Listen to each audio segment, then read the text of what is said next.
Son tres medidas muy precisas, muy concretas, pero que anidan la conflictividad social. Gobierno indígena como el modo de resolución del horizonte colonial, de superación real del horizonte colonial. Recuperación de los recursos naturales como un modo de superación y de resolución de la fallida modernización neoliberal. Asamblea Constituyente como escenario para resolver los conflictos, no en guerra civil, sino para resolver conflictos de manera acordada, de manera concertada entre los distintos sectores sociales en una gran asamblea fundacional del nuevo orden estatal.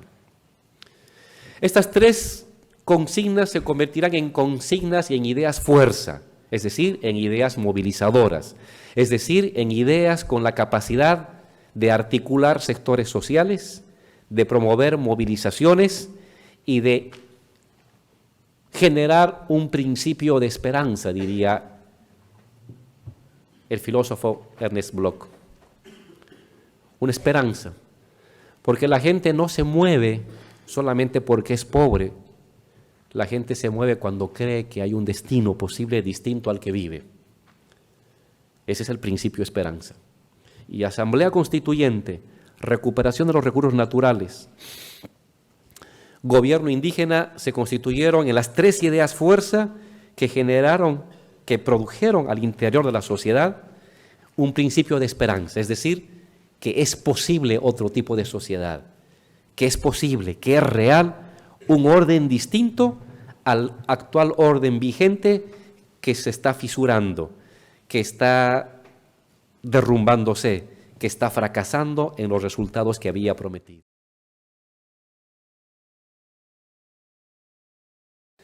Esto va a dar lugar a lo que en la teoría política es conocido como el poder dual, o en los conceptos de Gramsci, el empate catastrófico. El viejo orden dominante sigue siendo prevaleciente, controla el Estado, sigue controlando y dirigiendo el sentido común predominante, pero emergente un otro orden, con fuerza territorial, con sujeto social y con ideas, fuerzas expansivas. El empate catastrófico no es una confrontación bélica, preinsurreccional.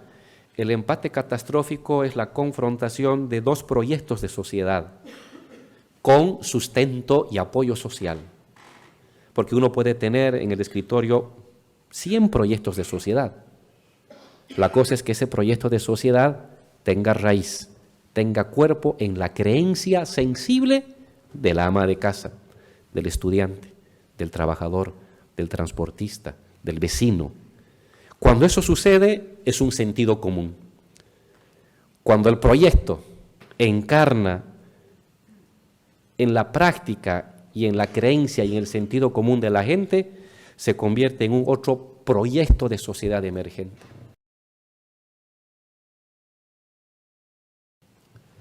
El punto de bifurcación es el momento en que se ha de redefinir, en un momento preciso, de corta duración, el destino del país los siguientes 20 o 30 o 40 años.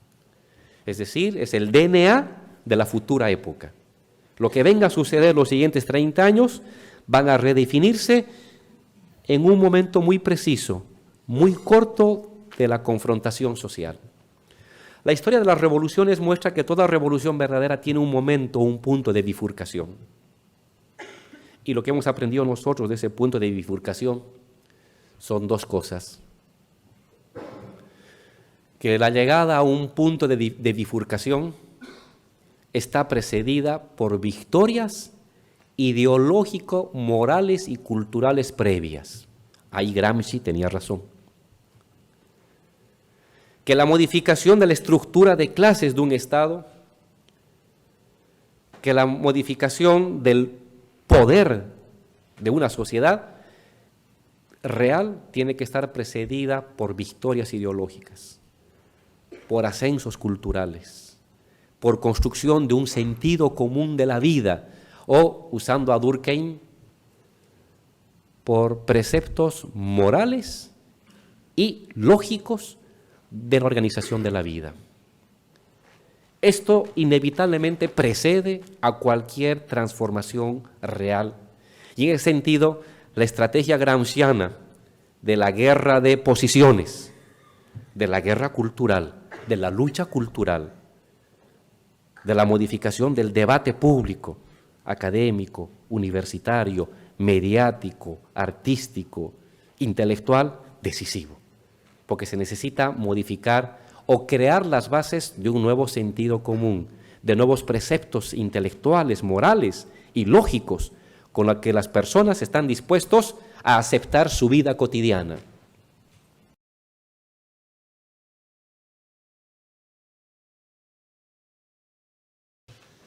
Hay un momento de definición material, de definición física. Toda revolución verdadera inevitablemente tiene un momento de confrontación física.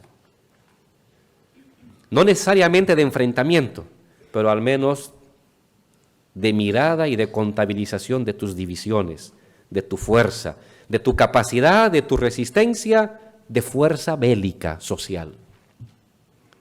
Ahí tiene razón Lenin. La hegemonía es también una guerra de movimientos, como decía Lenin. Hay un momento en todo proceso revolucionario que se requiere la acción convergente de capacidad física para derrotar al adversario. E inmediatamente después hay que irradiar la hegemonía. Resuelto en un momento de conflagración quién gana, quién pierde, inmediatamente hay que reconstituir la hegemonía incorporando al adversario derrotado y desorganizado en el proyecto hegemónico. Entonces, la fórmula de la hegemonía pudiera ser Gramsci, antes, Lenin y otra vez Gramsci. Es decir, derrota ideológicamente a tu adversario, derrota políticamente a tu adversario, incorpora ideológicamente a tu adversario. Gramsci, Lenin, Gramsci, que sería como la fórmula de la hegemonía completa.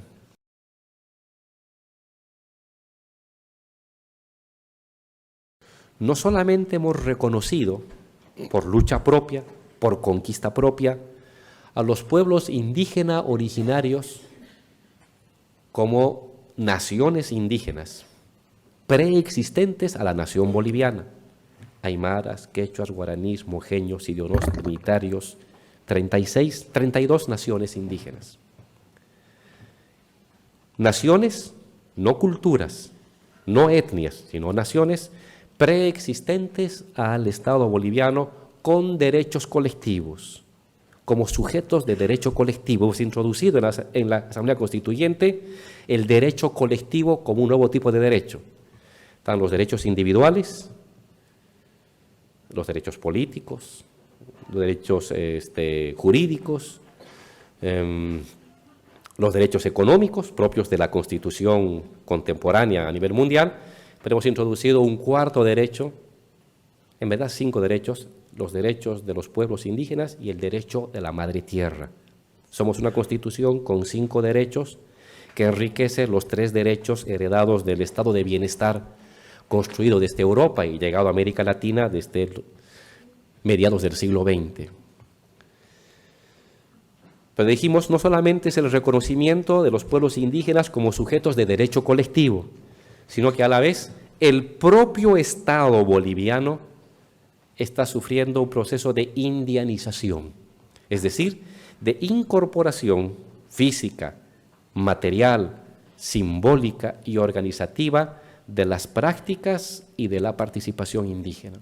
Entonces tenemos la nación estatal, Bolivia, que nos unifica a todos, todos somos bolivianos, indígenas y no indígenas somos bolivianos, la nación estatal, y dentro de la nación estatal, la nación cultural, aymara, quechua, guaraní. La nación estatal a la vez indianizándose en términos de su administración, en términos de el derecho, en términos de la historia, en términos de la simbología, en términos de la distribución de los recursos, y dentro de ese Estado, esta nación estatal boliviana indianizada, el reconocimiento de los pueblos indígenas como sujetos de derecho colectivo.